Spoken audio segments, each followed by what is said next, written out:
Welcome to the third of our bite-sized learning videos, where we go through the various features available on our D-Link product range.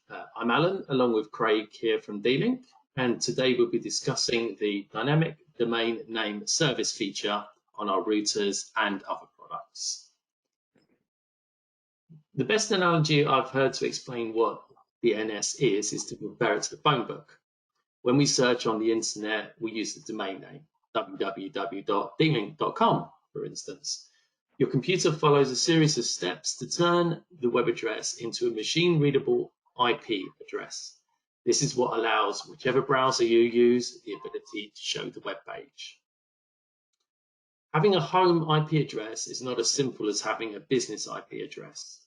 When you become a residential customer of an ISP, they provide you with an IP address so you can easily access the internet from your home.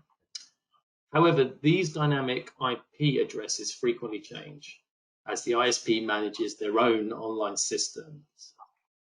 This makes it difficult to utilize your residential IP address with other services such as web cameras, security cameras, and thermostats, as the address continues to change without notice. Thankfully, dynamic DNS can assign a custom domain name to your home IP address that will update automatically as your home IP continues to change. This solves the problem of ever-changing residential IP addresses by associating your address with a consistent domain name without the need to buy a pricey static IP address. Everyone has items on their home network they'd like access to from the outside world. Music collections, game servers, file stores, and more. Dynamic DNS makes it easier to give your home network a memorable and easy to use static IP address. Accessing your files, home devices, and website or servers from anywhere in the world without worrying about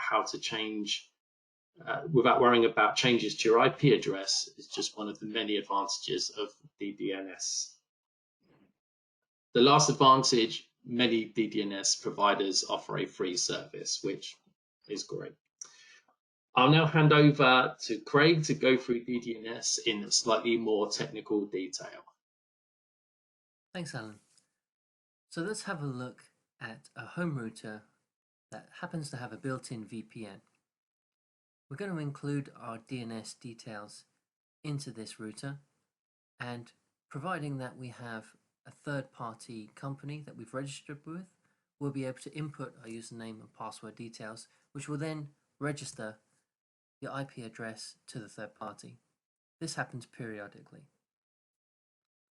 Now, a remote user who wishes to use the VPN capabilities of the router will make a request that goes to the internet. So the DNS request will then hit the third-party server. This provides the real IP address back to the remote user, which can then connect to the home router device. And this allows the VPN to establish. Okay, so let's have a look at the dynamic DNS features. As we've explained, what we need to do is make sure that the account we've created for whatever dynamic DNS service that we've signed up to needs to be input on the router.